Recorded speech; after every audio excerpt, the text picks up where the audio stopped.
Olá, pessoal. Boa noite, tudo bem? Eu quero, neste momento, conversar com você.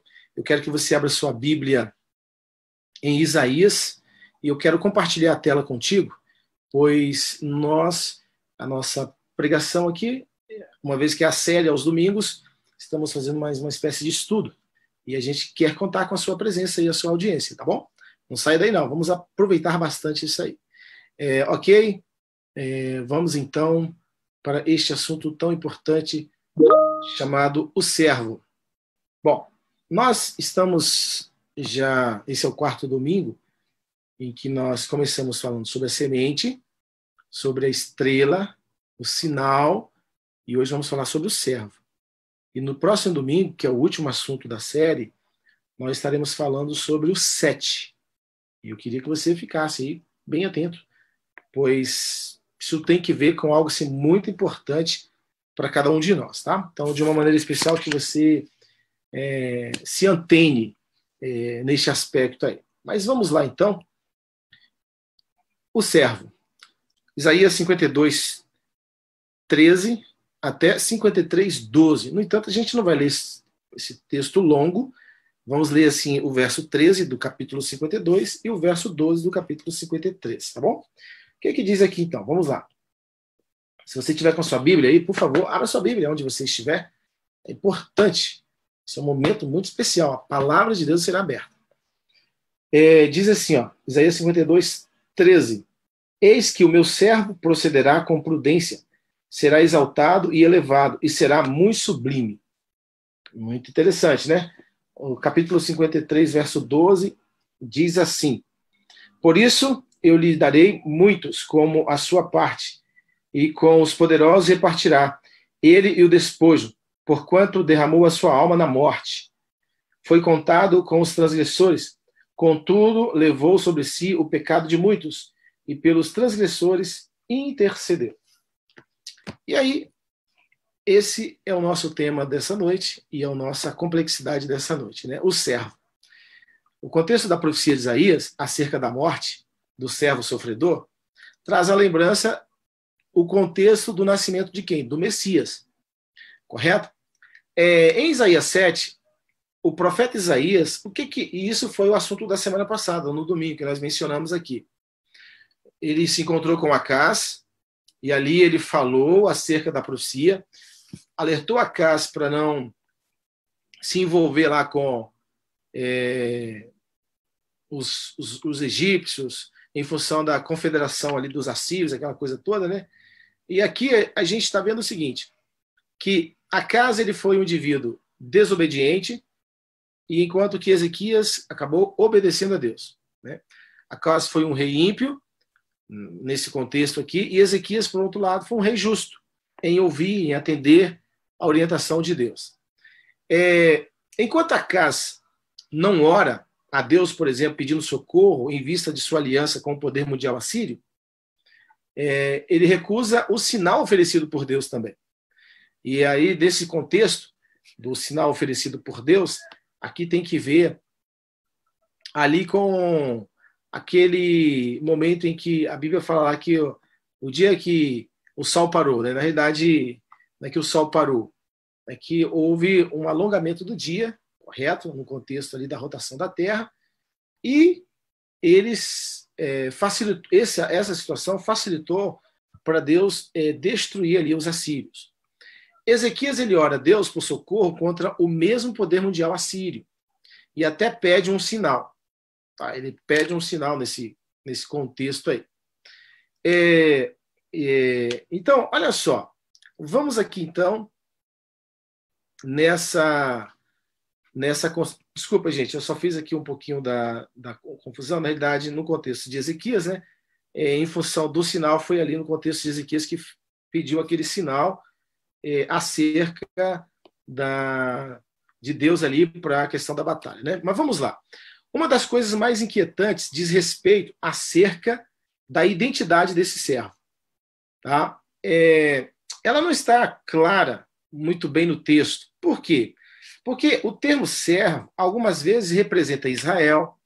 Se vocês pegarem esses textos aí, Isaías 48, 41, de 8 a 10, 44, de 1 a 3, e aí por diante, esses textos que estão na tela, você verá ali o servo representando Israel. No entanto, também o servo ele pode representar um indivíduo distinto de Israel. Isaías 42, de 1 a 4, 49, de 1 a 7, se referindo a alguém, especificamente uma pessoa. Porém, outras vezes, o termo é ambíguo. No caso aqui, por exemplo, de Isaías 52, 13, 53, 12, esse texto que a gente acabou de ler. E há muita discussão entre os teólogos, alguns acham que é só Israel, não tem nada a ver com o Messias, os judeus, eles também veem essa questão aí, nessa dificuldade de ver com a questão do Messias, tanto é que os judeus esperavam o servo sempre vencedor, porque estavam sob o jugo romano, e ali no contexto eles imaginavam que o Messias viria e libertaria todos eles do jugo romano. Então, essa é a grande realidade. Porém, o servo apareceu de uma forma diferente que eles nem imaginaram. Mas a profecia dizia acerca do servo. Vamos lá. Então, a discussão dessa figura é muito enigmática. E isso acontece desde o primeiro século. Quer ver? Quando a gente vai para Atos, capítulo 8, versículo 32, deixa eu pegar esse texto aqui, eu quero ler para você. Esse texto é conhecido, é aquela situação em que o eunuco estava ali, vindo de Jerusalém. Né? Vocês sabem que, no contexto de Jerusalém, quando o templo foi construído, havia ali o pátio dos gentios. Foi muito bem pensado, para que todas as pessoas que se achegassem a Jerusalém, fossem ali, eles não podiam entrar no templo, mas eles tinham um espaço dos gentios para eles receberem, ok, a mensagem da salvação. E aí há um grande interessante, quando Jesus ele toca os cambistas do templo, é que os cambistas estavam tomando o lugar dos gentios. Ou seja, os homens estavam tão preocupados, a religião estava tão doente, eles estavam tão preocupados com o lado financeiro, em tirar dinheiro das pessoas, em baratear o sacrifício, que eles perderam o sentido de levar o evangelho para as pessoas. Né? Ali eles tinham uma responsabilidade grande, perderam aquilo, e aí foi quando Jesus pegou o chicote e deu uma chicotada neles ali. E há uma escritora, e de repente você que não conhece, os adventistas conhecem bem, mas assim, Ellen White, ela diz no livro Desejado de Todas as Nações, que quando Jesus pegou aquele chicote e deu aquelas chicotadas, ali foi manifestada a divindade dele. E assim, as mesas, elas voavam quilômetros, e eles tiveram medo naquele momento ali. Tá? Interessante. Então, o etíope, ele estava ali interessado, ele ouviu falar, e aí ele estava voltando lendo o quê? O texto de Isaías na Septuaginta, né? O texto grego. E aí o que acontece? Ele aqui, no verso 34, diz assim, ó, então o eunuco disse a Filipe, peço-te que me expliques a quem se refere o profeta. Fala de si mesmo ou de algum outro? Então aqui, ele estava lendo Isaías, acerca do servo sofredor, e aí Filipe vai lá e explica quem era o servo. Então, o servo, ele é um indivíduo ou é uma entidade corporativa? Será que ele é uma pessoa ou é um estado? O que é? Quem é o servo sofredor de Isaías 53? Então, vamos ver aqui uma análise poética disso aqui. Né? Essa profecia messiânica, ela está localizada no fim de uma seção do livro, que vai do capítulo 40 até o 53. E essa seção ela é chamada de Cânticos do Servo. E interessante, por quê? Porque ali, nessa porção de capítulos, a frase servo sofredor é a figura bem dominante. Só para vocês terem ideia, o termo servo aparece cerca de 20 vezes, ocorre 20 vezes nessa seção, do capítulo 40 ao capítulo 53, o termo servo aparece 20 vezes. E o servo é ebed, né? Vocês estão vendo aí o termo hebraico, ebed, ocorre 20 vezes nessa seção. E aí, o que acontece?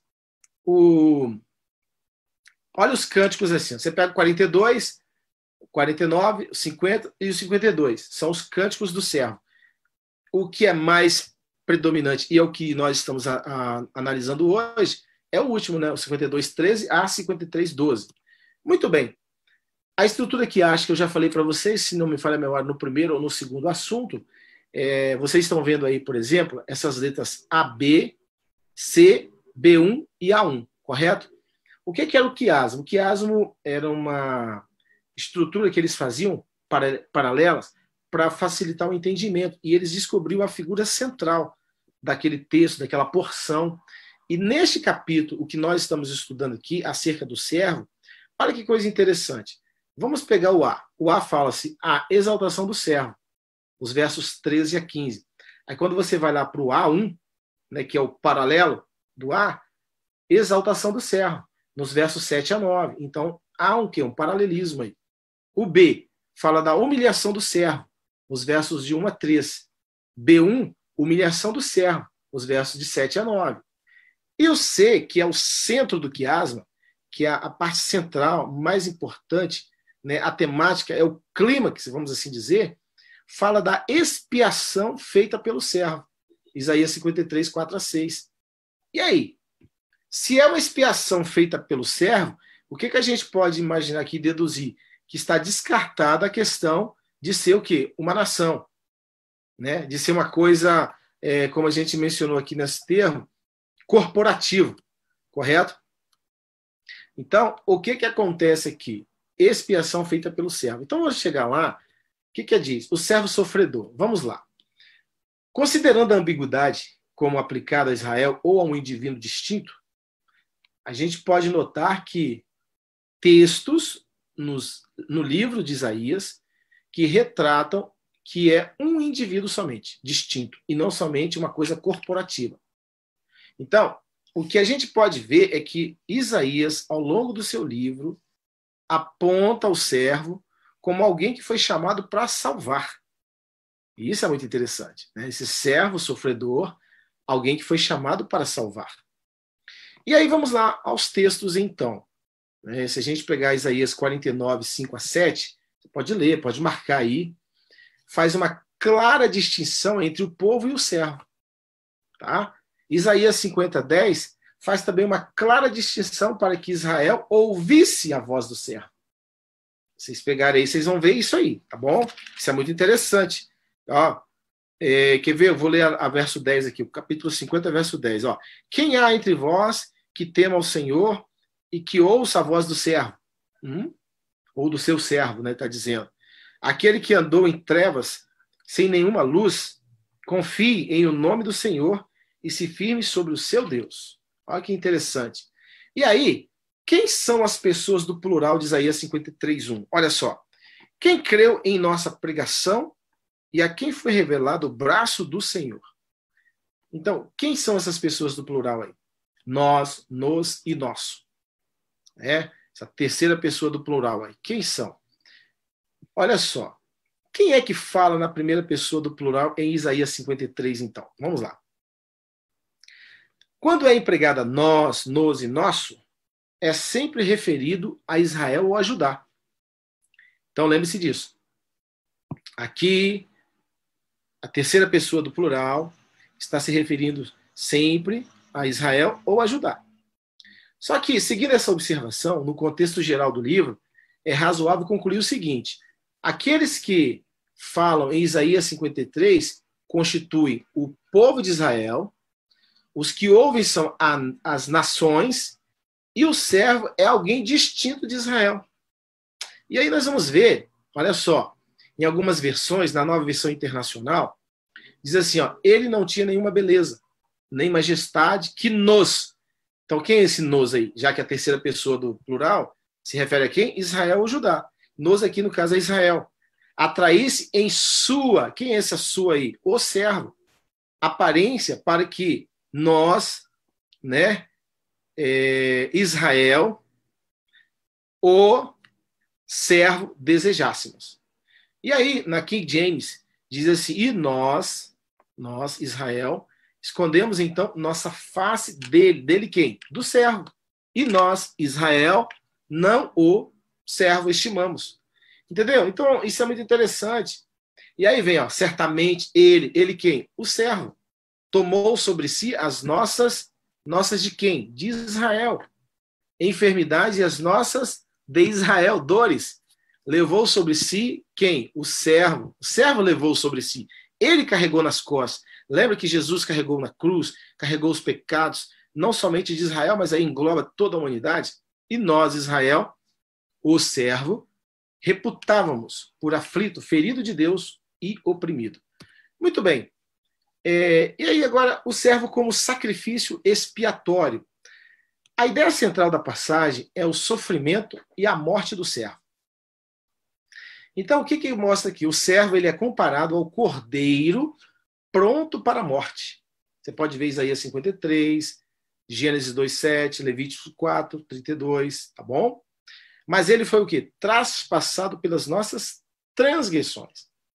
Isaías 53, 5 e 6. Então, o servo sofredor de Isaías, ele também apresenta aqui as características e a comparação com o cordeiro que estava pronto para morrer, lá no ritual do santuário, desde Levíticos. Se você pegar Levíticos 4:32, você vai ver isso. Nós vamos ler essa passagem mais à frente aqui, tá bom? Então, olha só, aqui a gente vai ler isso aqui. A linguagem é bastante familiar e indica que o servo ele é identificado como a oferta sacrificial que carregava o pecado e permitia o perdão divino. Vamos então ver aqui, no livro de Levíticos, aqueles que não gostam muito do Antigo Testamento, eu só quero dizer para você que a Bíblia toda é composta entre Antigo e Novo Testamento. Um pouco aqui, um pouco ali, e aí você compreende melhor. E quando Isaías escreveu, quando Paulo, Pedro, João escreveram, eles tinham como base o Antigo Testamento. Os profetas, a Torá, os Salmos, tudo isso. Então, eles nunca desfizeram do Antigo Testamento, tá bom? Isso é muito importante a gente mencionar. 4, versículo 32, diz assim, ó, mas se pela sua oferta trouxer uma cordeira como oferta pelo pecado, fêmea sem defeito a trará, e porá a mão sobre a cabeça da oferta pelo pecado, e a imolará, por oferta pelo pecado, no lugar onde se imola o holocausto. Verso 34. Então o sacerdote, com o dedo, tomará do sangue da oferta pelo pecado e o porá sobre os chifres do altar do holocausto, e todo o restante do sangue derramará à base do altar. Tirará toda a gordura, como se tira a gordura do cordeiro do sacrifício pacífico. O sacerdote a queima sobre o altar, em cima das ofertas queimadas do Senhor. Assim o sacerdote, por essa pessoa, fará expiação do seu pecado que cometeu e lhe será perdoado. Então, o que acontece? O ritual do santuário, ele ensina para nós toda essa questão da expiação de Jesus. Porque na cruz Jesus ele foi cordeiro, ele foi sacerdote, ele foi sumo sacerdote. Ele cumpriu toda a sua função. E como sumo sacerdote, ele teve acesso a tudo. E o sacerdócio de Cristo é segundo a ordem de Melquisedeque, desculpa, né? Então, o que acontece? Jesus, ele é a oferta, ele é o servo sofredor, e aí também Isaías apresenta o servo como rei. A própria identificação de ser um servo, com frequência, implica em ser natureza real, porque no Antigo Oriente, os reis ali, eles eram descritos como servos dos seus deuses. Isso dentro da cultura do Antigo Oriente, tá?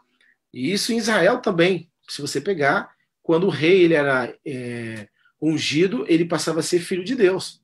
Davi se tornou o quê? Filho de Deus.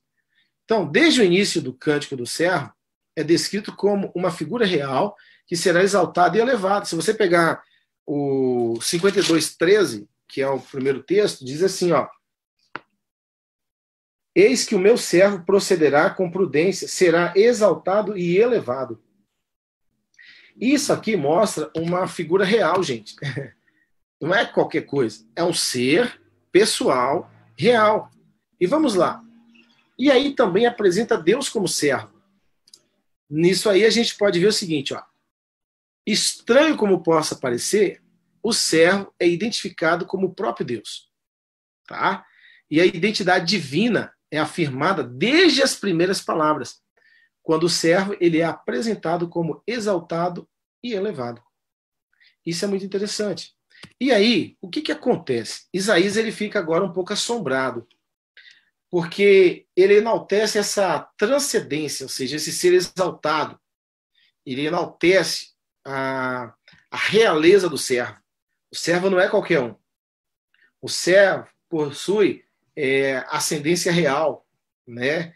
Corre em suas veias nobreza, vamos assim dizer. Só que também Isaías ele fica um pouco atordoado e em silêncio quando ele percebe que aquele ser tão alto, tão sublime e tão santo, ele desce tão baixo. Sabe por quê? Olha só, o verso 52, verso 2. Capítulo 53, verso 2 de Isaías diz assim, ó: porque foi subindo como renovo perante ele e como raiz de uma terra seca. Não tinha aparência nem formosura. Olhámo-lo, mas nenhuma beleza havia que nos agradasse. Então, olha só a confusão na mente do judeu. Ele está esperando um rei, um servo, uma realeza. Aí, de repente, apareceu Jesus, um homem simples, carpinteiro, que convidou 12 homens para fazer parte ali do seu ministério. E, de repente, ele é morto na cruz como o pior dos bandidos. Olha a confusão. Né? Então, o que acontece? Mas por que confusão? Porque eles olharam para o servo somente como vitorioso. Eles esqueceram do servo sofredor. E será que nessa noite eu estou falando para alguém que se esqueceu do servo sofredor? Será que eu estou falando para alguém nessa noite que muitas vezes só pensa nas vantagens e tem se esquecido daquilo que Deus fez, faz e fará sempre? Sabe, amigo, amiga, que de uma maneira especial Deus te abençoe ricamente e que você possa compreender a pessoa do servo, a pessoa de Cristo.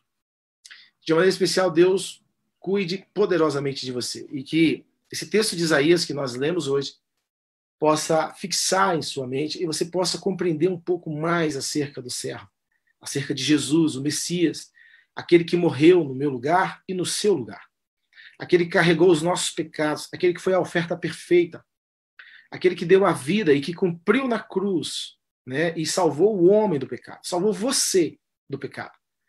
Você que de repente está aqui assistindo, está aí se sentindo perdido, acha que não tem jeito, eu quero dizer que Jesus é o substituto. Aceite Jesus como seu Salvador. Entregue a sua vida para Ele. Permita que Ele perdoe os seus pecados, que Ele apague os seus pecados. Que de uma maneira especial você busque ao Senhor. Que Deus abençoe você ricamente. Viu, meu amigo e minha amiga?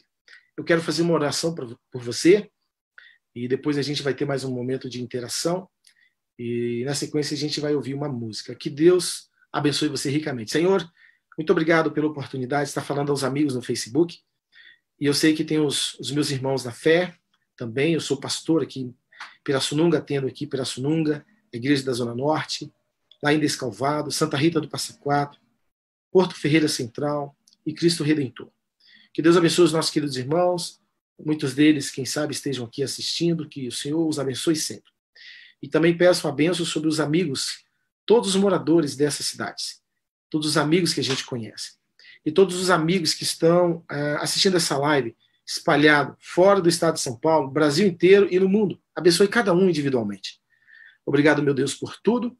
Eu te agradeço em nome de Jesus. Amém.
Prazer, sim.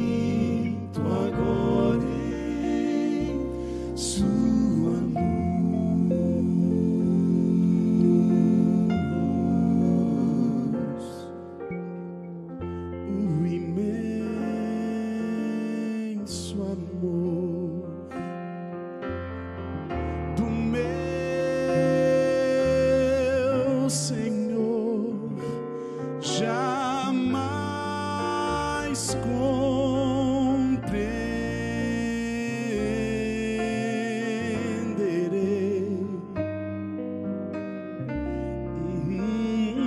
compreenderei. No sangue que verteu lá na cruz, perdão eu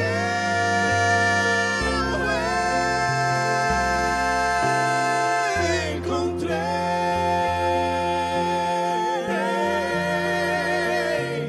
Foi na cruz em que ao fim percebi meu pecado